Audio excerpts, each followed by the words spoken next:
ओम नमो भगवते वासुदेवाय। आप सभी को कार्तिक पूर्णिमा की ढेर सारी शुभकामनाएं। आज के इस वीडियो में हम आपके लिए लेकर आए हैं 34वां अध्याय और 35वां अंतिम अध्याय। आज हमारी कार्तिक मास की कथा समाप्त होती है। इस पूरे कार्तिक मास में आप सभी का हमें ढेर सारा प्यार और आशीर्वाद मिला। आप सभी के प्यार और आशीर्वाद के लिए बहुत बहुत धन्यवाद। इस एक महीने में आप सभी के साथ एक अनजाना सा रिश्ता बन गया है और इसीलिए मन में एक खालीपन सा लग रहा है कि आज कार्तिक मास का अंतिम दिन है। इस पूरे एक महीने की कथा और कहानियों को सुनाने में हमसे जो भी गलती या भूल हुई हो उसके लिए मैं दिल से क्षमा चाहती हूँ। आज आप सभी लोगों का कार्तिक स्नान समाप्त हो रहा है और हम भगवान जी से प्रार्थना करते हैं कि भगवान जी आपकी पूजा को सफल करें और आपकी इच्छाओं को पूरा करें। हमने आपको पहले भी बताया था कि कार्तिक मास के अगले दिन से ही मार्गशीर्ष स्नान यानी मंगसिर स्नान की कथा प्रारंभ हो रही है।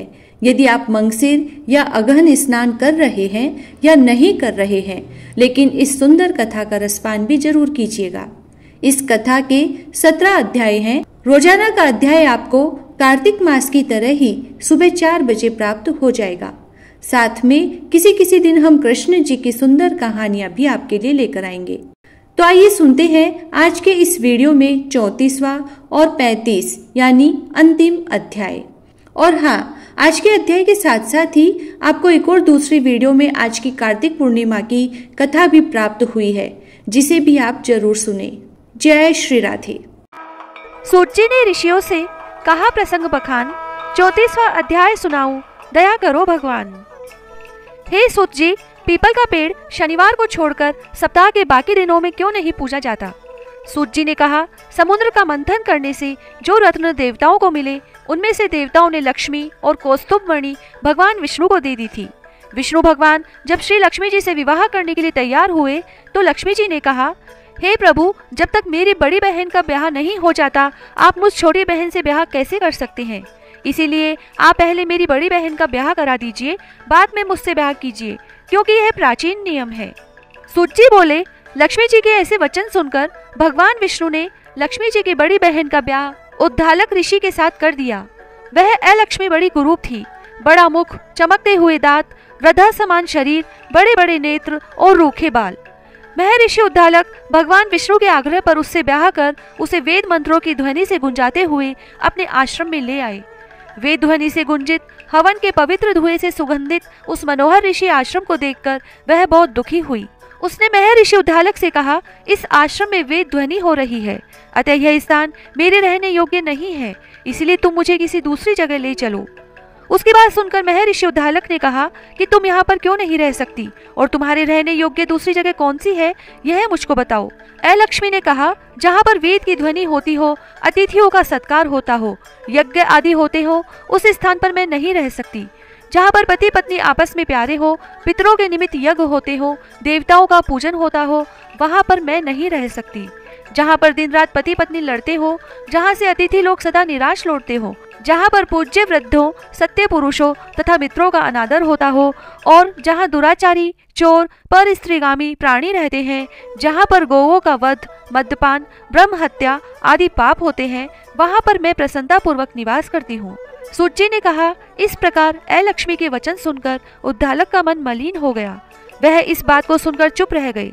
थोड़ी देर चुप रहने के बाद उन्होंने कहा कि अच्छा, तुम्हारे लिए ऐसा ही स्थान खोजूंगा, अतः मैं जब तक तुम्हारे लिए ऐसा स्थान ढूंढ कर न आऊं, तब तक तुम इसी पीपल के नीचे चुपचाप बैठी रहो। सूत जी ने कहा, महर्षि उद्दालक उसे पीपल के नीचे बैठाकर उसके रहने योग्य जगह ढूंढने के लिए चले, लेकिन जब वह बहुत समय तक प्रतीक्षा करने पर भी वापस नहीं लौटे तो अलक्ष्मी रोने लगी। उसका बुरी तरह से रोना लक्ष्मी जी ने बैकुंठ में भी सुना तो वह व्याकुल हो गई। उन्होंने दुखी होकर भगवान विष्णु से कहा, हे प्रभु, मेरी बड़ी बहन अलक्ष्मी पति के त्याग देने से अत्यंत दुखी हो गई है। हे नाथ, यदि मैं आपकी प्रिय पत्नी हूँ तो आप उसे आश्वासन देने के लिए उसके पास चलिए। पत्नी की प्रार्थना सुनकर कृपा सिंधु भगवान लक्ष्मी जी को साथ लेकर उस पीपल के पास गए जहाँ वह बैठी रो रही थी। उसको आश्वासन देते हुए भगवान विष्णु ने कहा, हे अलक्ष्मी, इसी पीपल की जड़ में तुम सदा के लिए निवास करो, क्योंकि मेरे ही अंश से इसकी उत्पत्ति हुई है और इसमें मेरा निवास रहता है। प्रतिवर्ष गृहस्थ लोग तुम्हारा पूजन करेंगे और उन्हीं के घर में तुम्हारी छोटी बहन निवास करेगी। स्त्रियों को विविध प्रकार के उपहारों से तुम्हारी पूजा करनी चाहिए। मनुष्य को चाहिए कि वह पुष्प, धूप, दीप, गंध आदि से तुम्हारी पूजा करे, तभी लक्ष्मी जी उन पर प्रसन्न होंगी। सूत जी ने कहा, भगवान श्री कृष्ण सत्यभामा तथा पृथु और नारद का संवाद तुमको सुना दिया, जिसके सुनने से ही मनुष्य के सब पाप नष्ट हो जाते हैं और उसे वैकुंठ की प्राप्ति होती है। तुमको जो पूछना हो पूछ सकते हो, उसे मैं विस्तार से कहूँगा। सूत जी की बात सुनकर शौनकादिक ऋषि महर्षि थोड़ी देर तक प्रसन्न चित्त से वहाँ बैठे रहे। बाद में वह श्री बद्रीनारायण जी के दर्शन को चल दिए। जो प्राणी इस कथा को सुनता है और दूसरों को सुनाता है, वह संसार में संपूर्ण सुखों को प्राप्त करता है। 34वां अध्याय समाप्त। जय श्री राधे। अनुपम कथा कार्तिक की आज होती है संपन्न, इसको सुनने से श्री हरि होते हैं प्रसन्न। इतनी कथा सुनकर ऋषिवर कहने लगे कि हे सूत जी, अब हम आपसे तुलसी के विवाह की विधि पूछना चाहते हैं, सो कृपा करके वर्णन कीजिए। ऋषिवरों का यह वाक्य सुनकर आनंद में मग्न होते हुए श्री सूत जी कहने लगे कि हे मुनीश्वरों, अब मैं आपके सामने तुलसी जी के विवाह की विधि का वर्णन करता हूँ, इसीलिए आप सावधान होकर सुनने का कष्ट करें।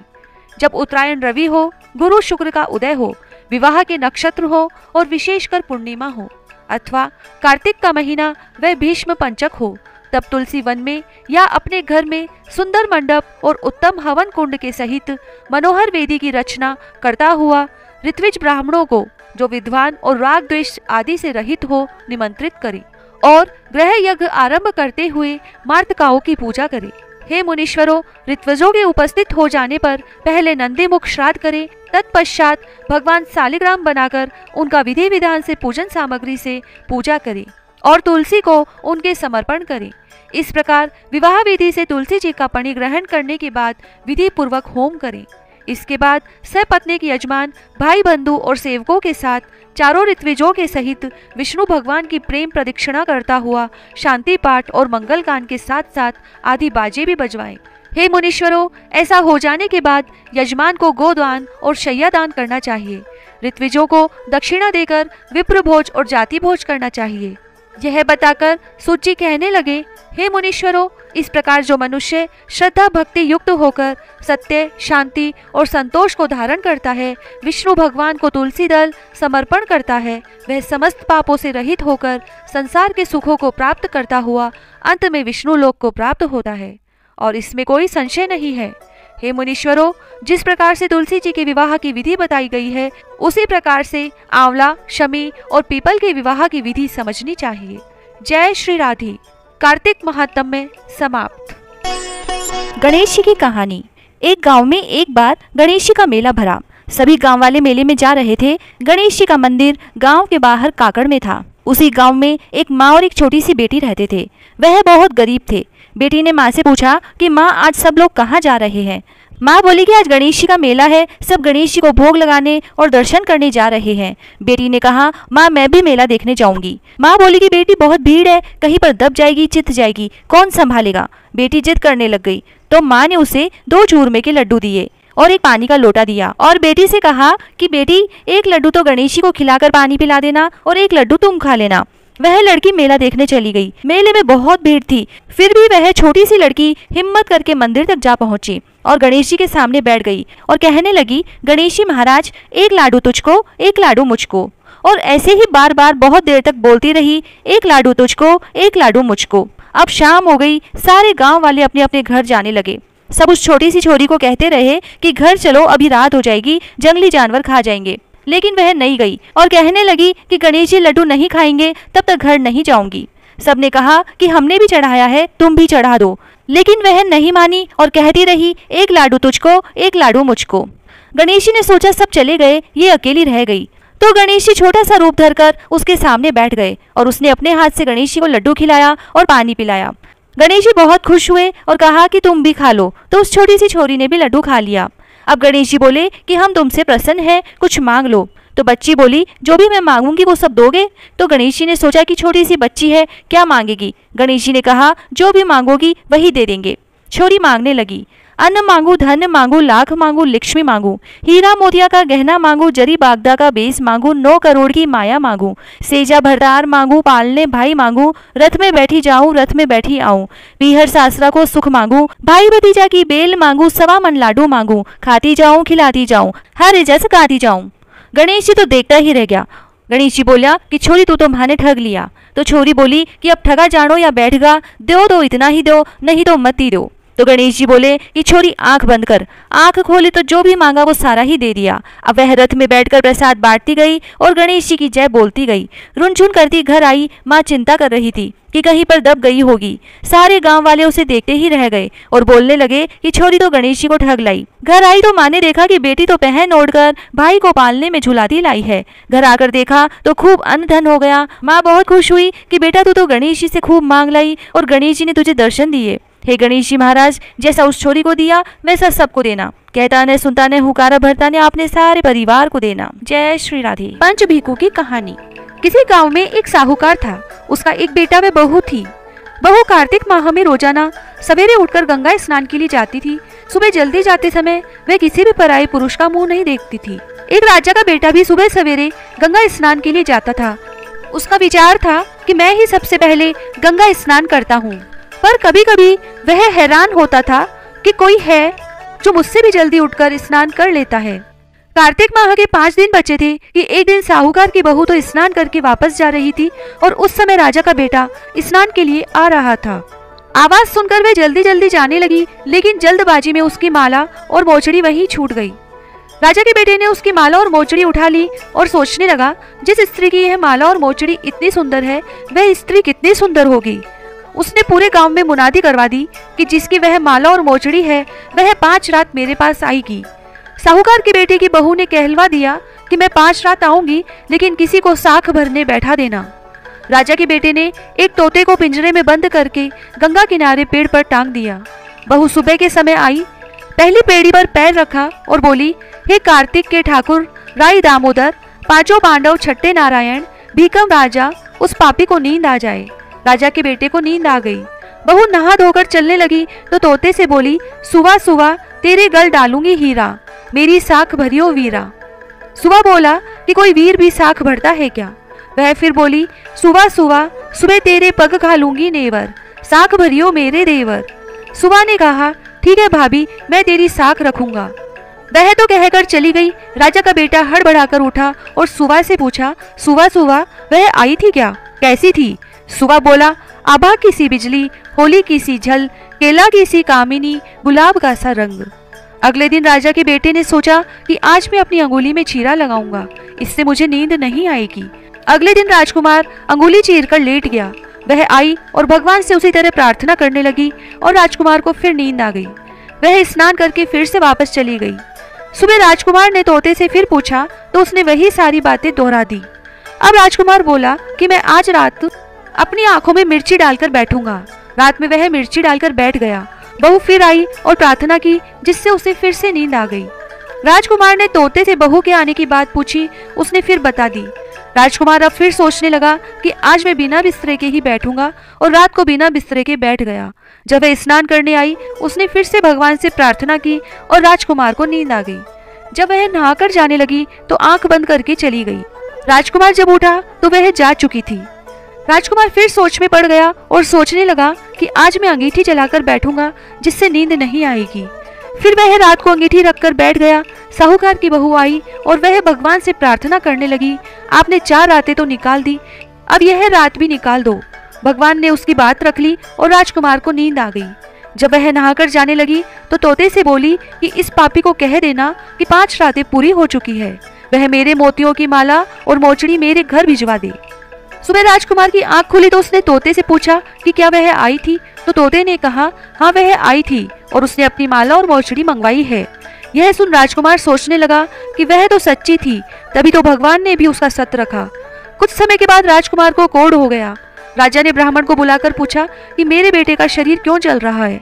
ब्राह्मण ने विस्तार से सारी बात राजा को बताई कि इसने क्या किया था। ब्राह्मण ने कहा, इसने पतिव्रता स्त्री पर बुरी नजर डाली थी, इसीलिए यह इस रोग से पीड़ित हुआ है। राजा ने इसके ठीक होने का उपाय पूछा तो ब्राह्मण ने कहा, यह उस साहूकार की बहू को धर्म की बहन बनाए और रोज उसके नहाए हुए जल से स्नान करे, तब यह ठीक हो सकता है।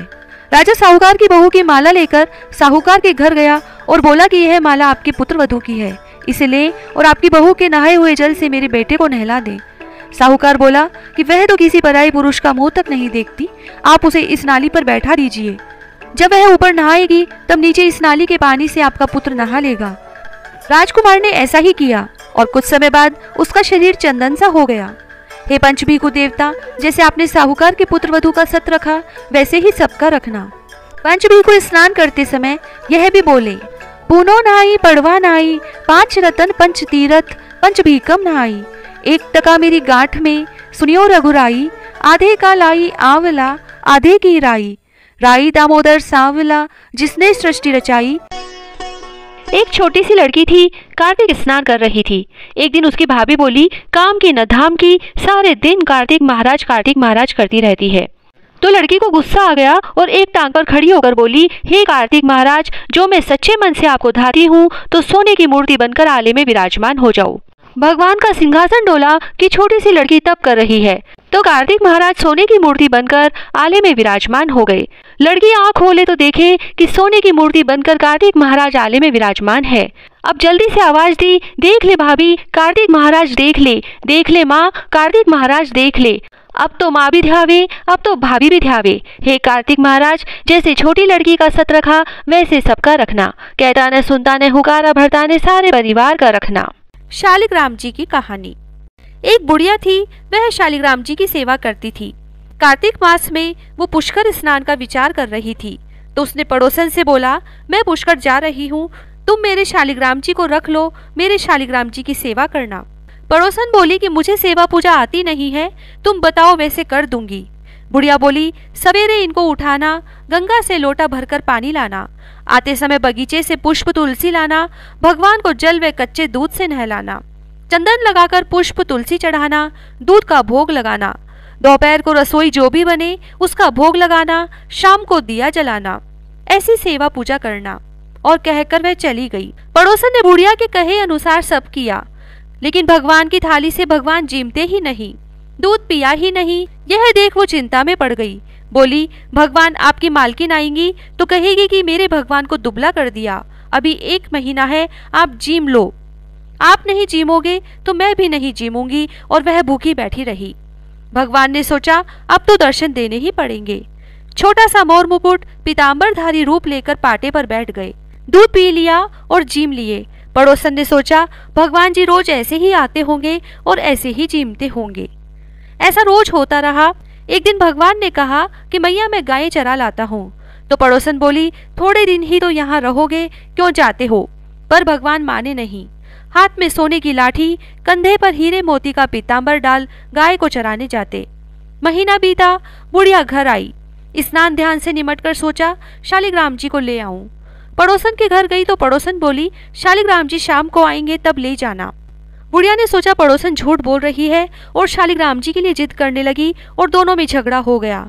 लोग इकट्ठे हो गए तो पड़ोसन बोली कि बुढ़िया को समझाओ कि 1 महीना निकला, वैसे शाम तक और सब्र करे। लेकिन बुढ़िया को विश्वास ही न होए। बुढ़िया धरना देकर बैठ गई। शाम पड़े भगवान आए। गायों को उनकी जगह छोड़कर भगवान मंदिर में विराजमान हो गए। तब पड़ोसन बुढ़िया से बोली कि ले जाओ तुम्हारे भगवान। और भगवान से बोली, भगवान बुढ़िया को भी रूप दिखा दो, नहीं तो मेरे प्रति ये अविश्वास करेगी। भगवान ने मोर मुकुट पीताम्बर भर, हाथ में सोने की लाठी लेकर दर्शन दिए। हे भगवान, जैसे भोले भक्तों को दर्शन दिए वैसे सबको देना। कहता ने सुनता ने हुकारा भरता ने सारे परिवार की रक्षा करना। तुलसा जी की कहानी। कार्तिक के महीने में सब कोई तुलसा माता को सींचने जाती। सब कोई तो सींच के आ जाती, पर एक बुढ़िया माई आती और तुलसा माता से रोजाना कहती, तुलसा माता सत की दाता, मैं बिड़ला सींचू तेरा, तू कर निस्तारा मेरा। तुलसा माता अड़ुआ दे, लडुआ दे, पीताम्बर की धोती दे, मीठा मीठा ग्रास दे, बैकुंठ का वास दे, चटके की चाल दे, पटके की मोह दे, चंदन का काठ दे, झालर की झिनकार दे, साई का राज दे, दाल भात का जीवन दे, 11 का दिन दे, कृष्ण का कांधा दे। इतनी बात सुनकर तुलसा माता सूखने लगी। भगवान ने पूछा कि तुम्हारे पास तो इतनी औरतें आती है, तुम्हें जिमाती है, गाती है, तो भी तुम कैसे सूखने लगी? तुलसा माता ने कहा कि एक बुढ़िया माई आती है जो रोजाना इतनी बात कहकर जाती है। मैं और तो सब कुछ दे दूंगी, पर आप कृष्ण जी का कांधा कहाँ से दूंगी। थोड़े दिन बाद बुढ़िया माई मर गई। सब कोई उसको उठाने लगे, पर वह इतनी भारी हो गई कि उठे ही नहीं। सब कोई कहने लगे कि पाप घाट की माला फेंकी थी जिससे इतनी भारी हो गई। भगवान बूढ़े ब्राह्मण का रूप धारण करके आए। सबसे पूछने लगे कि इतनी भीड़ क्यों हो रही है। सब बोले, एक बुढ़िया मर गई है, पापनी थी, इसीलिए किसी से नहीं उठती। तब भगवान बोले कि इसके कान में मुझे एक बात कहने दो तो यह उठ जाएगी। सबने कहा, तू भी अपने मन की निकाल ले। भगवान ने जाकर उसके कान में कहा, बुढ़िया माई तू बिड़ला सींचे मेरा, मैं करूँ निस्तारा तेरा।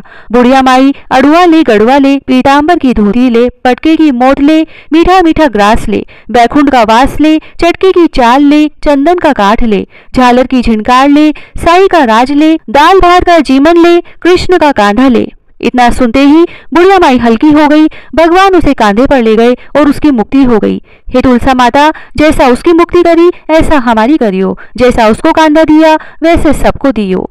गंगा जमुना की कहानी। दो बहनें थी, एक का नाम था गंगा, दूसरी का जमुना। एक बार दोनों बहनें एक साहूकार के खेत से गुजर रही थी, तो जमुना ने साहूकार के खेत से तेहरे दाने जौ के तोड़ लिए, जिसे देखकर गंगा ने कहा कि अब तुझे तो ग्रहण लगा है, तूने चोरी की है। इस पर जमुना बोली कि अब मेरा ग्रहण कैसे धुलेगा। गंगा ने कहा कि तुझे 12 साल तक साहूकार के यहाँ नौकरी करनी पड़ेगी, तभी तेरा पाप धुलेगा और तुझे ग्रहण से मुक्ति मिलेगी। तब जमुना ने साहूकार के यहाँ जाकर अपने लिए काम मांगा। साहूकार ने उसे काम पर रख लिया, लेकिन काम करने से पहले जमुना ने कहा कि मैं सारे काम करूंगी, लेकिन 4 काम नहीं करूंगी। जूठे बर्तन नहीं मांजूंगी, झाड़ू नहीं लगाऊंगी, बिस्तर नहीं बिछाऊंगी और दिया नहीं जलाऊंगी। तो साहूकार ने कहा, कोई बात नहीं, तुम यह काम छोड़कर बाकी काम कर लेना। फिर 12 साल के बाद कुंभ का मेला लगा, तो साहूकार ने भी कुंभ नहाने जाने लगी। जमुना ने उसे जाते देखकर कहा कि कुंभ के मेले में मेरी बहन गंगा मिलेगी, तो उसे यह सोने का टका दे देना, इससे वह अपने हाथों में सुंदर चूड़ियां पहन लेगी। साहूकारनी ने कुंभ के मेले में गंगा को वह सोने का टका दे दिया। गंगा ने उनसे वह टका लेते हुए कहा कि मेरी बहन को कहना कि उसके 12 वर्ष पूरे हो गए हैं, अब वह यहाँ वापस आ सकती है। साहूकार और साहूकारनी वापस घर आए, तब जमुना मटके में पानी भर रही थी। दोनों जमुना से बोले कि हमने सोने का वह टका तेरी बहन गंगा को दे दिया था और उसने कहा है कि तेरे 12 वर्ष पूरे हो गए हैं, इसीलिए अब तुम वापस आ जाओ। यह समाचार सुनते ही जमुना सहस्त्र धारा में बदल गई और बहने लगी। जमुना जी का यह रूप देख साहूकार व साहूकारनी परेशान हो गए कि हमारे घर में जमुना माता ने काम किया, हमें तो अब ग्रहण लगा है, हम यह ग्रहण कैसे उतारेंगे। जमुना बहकर गंगा माता के पास चली गई। गंगा ने जमुना से पूछा कि तुम साहूकार साहूकारनी से कुछ कहकर आई हो या ऐसे ही बिना बताए आ गई। तब जमुना ने कहा कि मैं तो कुछ भी बताकर नहीं आई हूँ। तब गंगा माता ने कहा कि जाओ और उन्हें धीरज देकर आओ, नहीं तो उन्हें जीवन भर असंतोष ही रहेगा। गंगा के कहने पर जमुना माता ने साहूकार साहूकारनी को सपने में दर्शन दिए और कहा कि तुम दोनों उल्टे माथे क्यों पड़े हो, जाओ उठकर खाओ पियो। तब दोनों बोले कि हम कैसे उठें, हमें तो ग्रहण लगा है, क्योंकि हमने उल्टे सीधे और पता नहीं कितने नीच कार्य आपसे कराए हैं। तब जमुना जी बोली कि तुम्हें ग्रहण नहीं लगा, ग्रहण तो मुझे लगा था, मैंने तुम्हारे खेत से तेरे दाने जौ के चुराए थे, मैं तो अपना ग्रहण उतारने तुम्हारे घर आई थी। मेरा ग्रहण तुम्हारे घर में 12 वर्ष तक रहने से उतर गया और मेरी मुक्ति हो गई है। फिर जमुना जी ने कहा कि तुम्हें कोई ग्रहण नहीं लगा है, बल्कि मेरे 12 वर्ष यहाँ रहने से तुम्हारी भी मुक्ति हो गई है। यह कहकर जमुना जी स्वप्न से चली गई। दोनों उठकर देखते हैं कि उनके घर में पहले से भी अधिक धन हो गया। हे जमुना माता, जैसे आपने साहूकार व साहूकारनी की मुक्ति कराई, वैसे ही आप अपने सभी भक्तों की कराना। जय श्री राधे। एक जाटका था, एक भाटका था। दोनों पक्के दोस्त थे, लेकिन दोनों में फर्क था। जाटका तो भगवान को मानता था, भाटका विश्वास नहीं करता था। जाटका खूब समझाता कि कुछ तो भगवान का नाम ले लो, लेकिन भाटका उसकी एक भी नहीं सुनता था। एक बार जाटका बहन के घर जा रहा था। उसने भाटका से कहा, तुम भी चलो, तुम्हारा ससुराल है, तुम अपनी पत्नी को ले आना। भाटका ने हाँ भर दी। अब दोनों घर से रवाना हुए। गांव के बाहर जाते ही जाटका बोला, आओ भाई हम राम विश्राम करें। उसने कहा कि तुम ही करो, तुम बहन के भाई जा रहे हो, मैं तो ससुराल जवाई जा रहा हूँ, मेरी खूब खातिरदारी होगी। अब जाटके ने गांव के बाहर राम विश्राम किया। राम विश्राम जो करे, करे द्वारका नाथ, तादा मांडा लापसी, देसी लखेसर भगवान, और करके आगे बढ़े। आगे पेड़ के नीचे विश्राम करने लगे। जाटका ने सोचा, बहन के घर जा रहा हूँ, बहन को देने के लिए कुछ भी नहीं लाया, ये पेड़ के पत्ते ही तोड़कर ले जाता हूँ। बहन के बच्चे पत्तों की पुपाड़ी बनाकर बचा लेंगे। यह सोचकर पत्तों को गमछे में बांधकर ले गया। अब बहन के गांव के बाहर राम विश्राम करने लगा। उसने दोस्त से कहा तो उसने वापस मना कर दिया। जाटके ने राम विश्राम बोला, राम विश्राम जो करे सो करे द्वारका नाथ, ताता मांडा लापसी, देसी लखेसर भगवान, देसी द्वारका नाथ। और दोनों अपने अपने स्थान को चले गए। जाटका बहन के घर गया, भाट का ससुराल गया। पंडित हवन कर रहे थे। भाई यह सब देखकर शर्मिंदा हुआ कि मैं तो कुछ भी भेंट नहीं लाया। वह जो पत्तों की पोटली लाया था उसे खोलकर बहन ने देखा तो उसमें जरी की साड़ियां और वस्त्र हो गए, बच्चों के खिलौने और कपड़े हो गए। बहन देखकर खुश हुई और भाई से कहा कि इतना खर्च क्यों किया। भाई यह सब देखकर चकित हो गया और सोचने लगा कि राम विश्राम करने से भगवान ने पार लगा दी। भाई ने बहन को खूब पहनाया ओढ़ाया और सब बहुत खुश हुए और उसने खाना खाकर आराम किया। अब शाम को राम विश्राम करने गया। वह 3 समय राम विश्राम करता था। अब उधर भाटके के ससुराल में आग लग गई। बेचारा आया जब से आग बुझाने में लगा रहा। उसकी एक तरफ की मूछ जल गई और एक तरफ के आधे बाल जल गए। अब मन में सोचने लगा कि अगर दोस्त के कहने पर राम विश्राम कर लेता तो परेशानी नहीं होती। जब से आया हूँ किसी ने भी खाने व पानी के लिए भी नहीं पूछा। अब वह गांव के बाहर गया। वहां पर जाटका विश्राम कर रहा था। उसने भाटके से पूछा कि दोस्त कहो क्या हाल है। दोस्त ने कहा कि हाल तो खराब है, अभी तक खाना भी नहीं खाया और शरीर की हालत बिगड़ गई है। मैं भी राम विश्राम कर लेता हूँ। और फिर दोनों मित्र ने राम विश्राम किया। राम विश्राम जो करे सो करे द्वारका नाथ, ताता मांडा लापसी, देसी लखेसर भगवान, देसी द्वारका नाथ। ऐसे 3 बार बोलकर अपने अपने स्थान को चले गए। जाटका की बहन ने भाई को अच्छे से भोजन करवाया। उधर भाटके के ससुराल में पड़ोसन बोली कि बेचारा कल का आया जवाई अब तक भूखा है, इसकी कैसी दशा हो गई है, मैं ही इसको 2 रोटी और फली की सब्जी बनाकर खिला देती हूँ। भाटके ने खाना खाया और ससुराल से जाने लगा तो उसकी पत्नी को नहीं भेजा कि हमारे पास अभी विदाई के लिए कुछ भी नहीं है, तो वह अकेला ही रवाना हो गया। उधर जाटका भी बहन से विदा लेकर रवाना हुआ। दोनों दोस्त साथ साथ चले। थोड़ी दूरी पर जाटका राम विश्राम करने लगा। भाटका फिर से मजाक करने लगा कि तुम अपनी पत्नी के पास जा रहे हो, तुम्हें खाना नहीं मिलेगा, तुम ही राम विश्राम कर लो। मैं तो माँ के पास जा रहा हूँ, मुझे तो जाते ही माँ गरम गरम खाना परोस देगी। जाटके ने राम विश्राम किया और घर आ गए। जाटके को उसकी पत्नी ने पूछा कि ननद कैसी है, बच्चे सब ठीक हैं, और बुआ की भेजी हुई चीजों से बच्चे खेलने लगे। इधर पत्नी ने पति को खाना परोस दिया और कहने लगी कि अपने पास तो बहन को देने के लिए कुछ नहीं था, कहीं बहन नाराज तो नहीं हुई। जाटके ने कहा बहन को अपनी परिस्थिति के बारे में मालूम है, वह नाराज नहीं हुई। उधर भाटके की माँ उससे देखते ही नाराज हो गई। कहा कि अपनी क्या हालत करके आया है और पत्नी को भी नहीं लाया। ये डंडा ले और जाकर भैंस ढूंढ कर लेकर आ, 2 दिन से भैंस खो गई है। भाटका जंगल में भैंस ढूंढने गया। सुबह से शाम हो गई मगर भैंस नहीं मिली। वह थक कर गांव के बाहर चबूतरे पर बैठ गया। अब शाम को जाटका राम विश्राम करने आया। भाटके को देखकर पूछा कि मित्र कैसे हो, तो उसने बताया कि हमारी भैंस खो गई, आया जब से अब तक भैंस को ही ढूंढ रहा हूँ, माँ ने खाना भी नहीं खिलाया।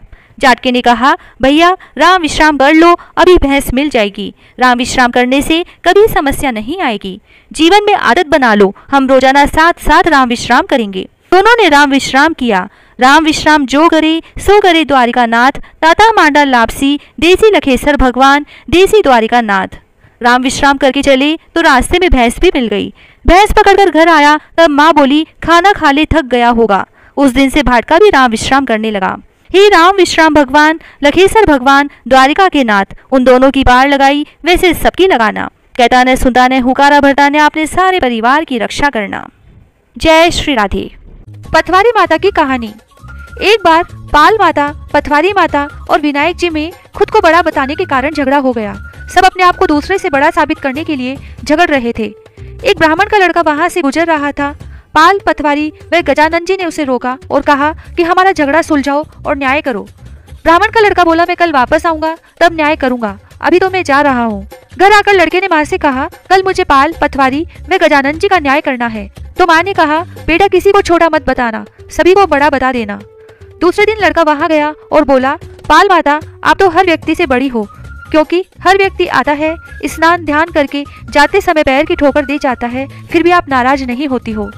पथवारी माता आप भी बड़ी हो, क्योंकि कोई व्यक्ति कितने भी तीर्थ कर ले, धर्म ध्यान कर ले, पर वापस आने पर आपकी पूजा किए बिना उनका कार्य पूर्ण नहीं होता, इसीलिए आप बड़ी हैं। एक जी आप तो बड़े हैं ही, क्योंकि सब देवों को मना ले पर आपको ध्याए बिना कोई काम सिद्ध नहीं हो सकता, इसीलिए आप भी बड़े हैं। पाल, पथवारी और विनायक जी प्रसन्न हो गए और बोले बालक तेरी चतुरता से तूने हम सभी को बड़ा साबित कर दिया, हमारा आशीर्वाद सदा तेरे साथ रहेगा। यह कहकर उन्होंने थोड़े जौ के दाने उसके अंगोछे में डाल दिए। लड़का सोचने लगा यह तो घाटे का सौदा रहा, पूरा दिन लगाकर इतना अच्छा न्याय किया और बदले में इतने से जौ मिले। लड़के ने घर पहुंचकर बेमन से जौ वाला अंगोछा कोने में रख दिया। माँ अंगोछा समेटने लगी तो उसमें से चमचमाते हीरे मोती गिरने लगे। माँ बोली, बेटा न्याय करके क्या लाया है? लड़का बोला, माँ कोने में अंगोछे में थोड़े से जौ है, जाकर देख लो। माँ बोली, उसमें से तो हीरे मोती निकल रहे हैं। लड़के ने जाकर देखा तो उसकी खुशी का ठिकाना नहीं रहा। लड़के को सब समझ आ गया कि ये देवताओं का ही आशीर्वाद है। उसने माँ को सारी बात बताई। दोनों बहुत खुश हुए और आनंद से रहने लगे। हे भगवान, पाल, पटवारी माता, विनायक जी महाराज ने जिस प्रकार ब्राह्मण के लड़के को आशीर्वाद दिया, ऐसा आशीर्वाद सभी को देना। कहानी कहने सुनने हुकारा भरने वाले सभी को स्वास्थ्य, समृद्धि, धन धान्य देना। बोलो पटवारी माता की जय। लपसी तपसी की कहानी। एक लपसी था, एक तपसी था। तपसी तो भगवान की तपस्या करता। लपसी रोजाना 1.25 सेर का हलवा बनाकर भगवान को भोग लगाकर टाली हिलाकर जीम लेता। एक दिन दोनों में झगड़ा हो गया। लपसी बोला मैं बड़ा, तपसी बोला मैं बड़ा, क्योंकि मैं भगवान की तपस्या करता हूँ। नारद जी बोले कि तुम्हारा फैसला मैं करूंगा। दूसरे दिन तपसी नहाकर आने लगा तो नारद जी ने 1.25 करोड़ का मुंदड़ा तपसी के आगे गिरा दिया। उसने आंख खोलकर देखा तो मुंदड़ा पड़ा था। उसे उठाकर पैर के नीचे दबा लिया और तपस्या करने लगा। उधर लपसी ने 1.25 सेर का हलवा बनाकर भगवान को भोग लगाकर डाली हिलाकर जीम लिया। इतने में नारद जी आए और दोनों को अपने पास बैठाया। दोनों पूछने लगे कि कौन बड़ा है। नारद जी ने तपसी से कहा कि अपना पांव हटा। पांव हटाते ही मुंदड़ा निकला। तब नारद जी बोले कि मुंदड़ा चुराने से तेरी तपस्या भंग हो गई है, इसीलिए लपसी बड़ा है। तपसी कहने लगा कि मुझे मेरी तपस्या का फल कैसे मिलेगा। नारद जी बोले कि तेरी तपस्या का फल कार्तिक नहाने वाली देंगी। सब कहानी कहकर तेरी कहानी नहीं कहेंगी तो कार्तिक का फल तुझे हो जाएगा। धोती देकर अंगोछा नहीं देंगी, सीधा देकर दक्षिणा नहीं देंगी, ब्राह्मण जिमाकर दक्षिणा नहीं देंगी, दीवा चासकर हाथ न जोड़े तो तेरा पुण्य होगा। कपड़ा देके बटन न लगावे, दाहिने हाथ नाड़ा बांधे तो सबका फल तुम्हें हो जाएगा। और इतना कहकर नारद जी चले गए। लपसी को फल लपसी ने हो जो, तपसी को फल तपसी ने हो जो, माँ की कथा कहानी को फल माँ ने हो जो। जय श्री राधे।